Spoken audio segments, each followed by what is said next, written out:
UAE سے سوال ہے تہجد پڑھنے کا سنت طریقہ پوچھ رہے ہیں جی. وہ کتنی رکعتیں ہوتی ہیں؟ نیز وطر تہجد سے پہلے پڑھنے ہیں یا بعد میں؟ جو فضیلت ہے کہ آخری رات کے آخری حصے میں وطر پڑھنے کی جو فضیلت ہے سر. تہجد کا بہتر طریقہ سنت یہ ہے کہ پہلے نیند کی جائے, تھوڑی دیر سوئے جائیں, پھر اس کے بعد رات کے آخری حصے میں اٹھ کے آپ نماز پڑھیں.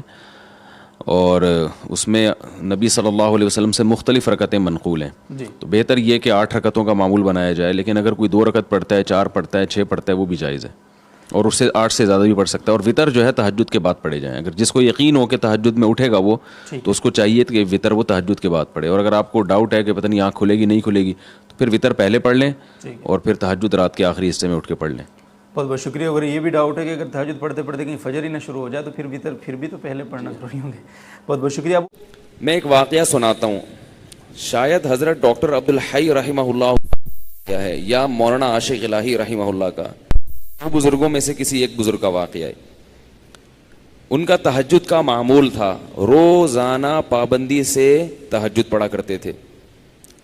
ایک دن بیمار بھی تھے, تھکاوٹ بھی تھی, تو فرماتے ہیں کہ بیماری اور تھکاوٹ کی وجہ سے تہجد میں جب آنکھ کھلی تو اٹھنے کا دل نہیں چاہا. اب یہ پورا واقعہ ذرا غور سے سنو اور اپنے اوپر فٹ کرو.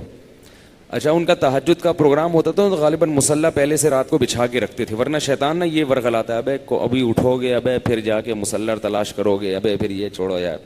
تو یہ سارے انتظامات پہلے سے کر کے رکھا کرو.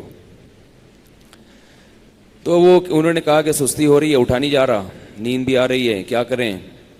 اب شیطان کا مقابلہ شروع. شیطان با مقابلہ انسان, کیا خیال ہے؟ اور یہ مقابلہ انسانوں کے ساتھ ہی ہوتا ہے. جو شیطان جیسے شیطان ہوتے ہیں نا, ان سے شیطان کو مقابلے کی ضرورت نہیں ہوتی. وہ کہتے ہیں ویسے ہی پڑا ہوا ہے, میرے کہے بغیر ہی پڑا ہوا ہے. کیا خیال ہے؟ میرے کہے بغیر ہی پڑا ہوا ہے, تو مجھے پڑے ہوئے کو اٹھانے کی چندہ ضرورت نہیں ہے. تو اب شیطان نے کیا کیا کہ بھائی سو جا. حدیث میں آتا ہے شیطان تھپکی دیتا ہے, سو جا بھائی, بہت لمبی رات ہے.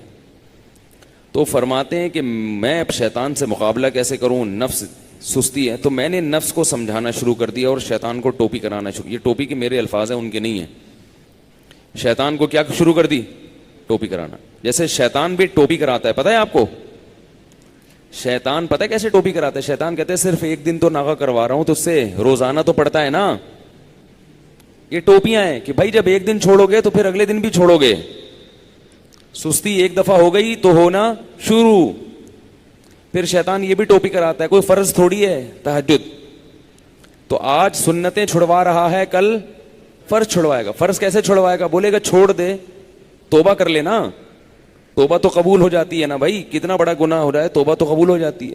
تو یہ ہوتے ہوتے وہ آگے بڑھتا ہے, پھر جہنم میں پہنچائے بغیر وہ اطمینان سے نہیں بیٹھتا.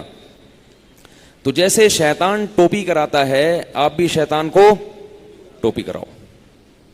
تو انہوں نے شیطان کو کیسے ٹوپی کرائی؟ انہوں نے شیطان کو ایسے ٹوپی کرائی کہ شیطان نے کہا سو جا, سو جا بھائی سو جا. انہوں نے کہا بس اٹھ کے بیٹھ رہا ہوں اور کچھ بھی نہیں کر رہا. بھائی لیٹا ہوا آدمی اٹھ کے بیٹھ جائے تو یہ تو کوئی مشکل نہیں ہے نا. بھائی بیٹھوں گا, دوبارہ سو جاؤں گا, پھر تھوڑی دیر بیٹھوں گا بس. کہہ رہے ہیں اٹھ کے بیٹھ گیا. بیٹھنا اتنا مشکل نہیں ہوتا سوتے ہوئے. آپ اس کو بتایا جائے نا 2 منٹ بیٹھو پھر لیٹ جانا, کہتے چلو نیند میں آ کے یوں کر کے اٹھے گا بیٹھے گا. اب جب بیٹھے ہیں تو شیطان کہہ رہا ہے لیٹ جاؤ, تم نے تو کہا تھا میں صرف بیٹھوں گا. ظاہر جب اٹھ کے بیٹھتا ہے لیٹا ہوا آدمی تو سستی میں کچھ تو کمی آتی ہے نا. جو لیٹے ہوئے انسان کی پوزیشن ہوتی ہے سوتے ہوئے میں, وہ بیٹھے ہوئے کی نہیں ہوتی. اس کو کچھ سستی میں کمی آتی ہے. اب جب اٹھ کے بیٹھے ہیں تو شیطان کہہ رہے لیٹ جاؤ. یہ کہہ رہے ہیں ایسا ہے کہ صرف کھڑا ہو جاتا ہوں, بیٹھے رہے تھوڑی دیر, آنکھیں واکھیں ملی, میں کھڑا ہو جاتا ہوں, یا یہ واش روم میں چلا جاتا ہوں. تو شیطان کو اپنے نفس کو یوں بہکایا, ٹوپی کرائی کہ میں صرف واش روم میں جاؤں گا اور وہی استنجا وغیرہ قضائے حاجت یا پیشاب وغیرہ جو بھی ہے کر کے واپس آ کے لیٹ جاؤں گا.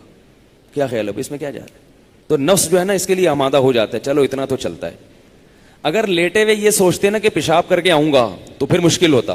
بیٹھے ہوئے آدمی کے لیے سوچنا آسان ہے. تو کہہ رہے میں اٹھ کے گیا واش روم میں, واش روم میں جو بھی پیشاب وغیرہ فرمایا کیا ہے, تو